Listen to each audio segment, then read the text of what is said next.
আমি আজকের পর্বে অ্যাসার্টিভ সেন্টেন্সের সাথে কন্টিনিউয়াস ফর্ম টেন্সের এই দুটো সমন্বয়ে একটি পর্ব করব। এর ইতিপূর্বে আমি অ্যাসার্টিভ সেন্টেন্সের সাথে ইনডেফিনিট টেন্স, তিনটি indefinite tense, present indefinite, past indefinite এবং ফিউচার ইনডেফিনিট নিয়ে কথা বলছিলাম।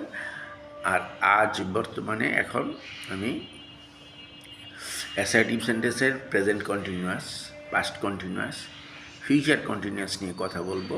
ডুইং ভার্ব যেগুলো আর কি, এগুলি অবশ্যই টেন্স মানে ডুইং ভার্ব, এটা নিয়ে কথা বলবো। প্রথমে অ্যাফার্মেটিভ নিয়ে বলবো, তারপর নেগেটিভ নিয়ে বলবো যদি সময় থাকে। যাই হোক, এখন আমি প্রেজেন্ট অ্যাসার্টিভ সেন্টেন্সের প্রেজেন্ট কন্টিনিউয়াসটা কী হবে, সেখানে ভার্বটা হবে গিয়া তেসি তেসো যুক্ত থাকতে হবে। হ্যাঁ, খাইতেছো, যাইতেছো, লিখিতেছো, পড়িতেছো, খেলিতেছো, এরকম যদি হয় বর্তমান কালে বোঝায়, এটা চলমান একটা কার্যক্রম। আমি ভাত খাইতেছি, তুমি ফুটবল খেলিতেছো, তুমি চিঠি লিখিতেছো, এই জাতীয়গুলি হচ্ছে প্রেজেন্ট কন্টিনিউয়াস টেন্স অ্যাসার্টিভ সেন্টেন্সের। তো গঠনটা কী হবে, প্রথমে সাবজেক্ট আসবে, তারপর এম অথবা ইজ অথবা আর আসবে কর্তা অনুযায়ী, তারপর যেই ভার্বটার বলা হচ্ছে সেটার ভার্বের সাথে আইএনজি যুক্ত হবে। তো ভার্বের শেষে যদি ই থাকে, যেমন কাম, আমি আসিতেছি, আই এম কামিং, ইটা অমিট হবে, ইটা বাদ যাবে, আই এম কামিং COMING হবে। এটা একটু খেয়াল রাখতে হবে। যাই হোক, এভাবে করে প্রেজেন্ট কন্টিনিউয়াস টেন্সের অ্যাসার্টিভ সেন্টেন্স গঠন করতে হয়। যেমন তুমি ফুটবল খেলিতেছো, ইউ এর সাথে আসবে আর, খেলিতেছো প্লে হচ্ছে কি খেলা, এর সাথে আইএনজি হবে, ইউ আর প্লেয়িং ফুটবল। তো এই জাতীয় হবে। পাস্ট কন্টিনিউয়াসে কী হবে, past কন্টিনিউয়াসে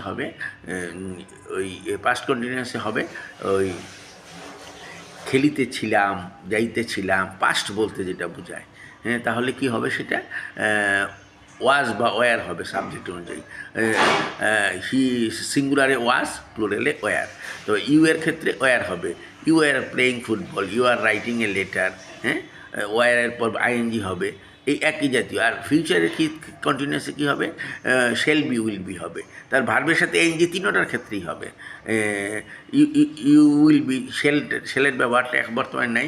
you will be writing a letter, চিঠি লিখিতে থাকিবে দিয়ে বোঝাচ্ছে ফিউচার, আর তে যুক্ত হওয়ার কারণে এটা কন্টিনিউয়াস। এভাবে নেগেটিভ ফর্মে কী হবে, তুমি চিঠি লিখিতেছো না, you are not playing, you are not writing a letter. তাহলে ওই রাইটিংয়ের আগে ওই নটটা বসবে, ওই ভার্বের আগে, মূল ভার্বের আগে নটটা বসবে সবসময়। তো এইভাবে করে এই অ্যাসার্টিভ সেন্টেন্সের অ্যাফার্মেটিভ এবং নেগেটিভ ফর্ম করতে হবে।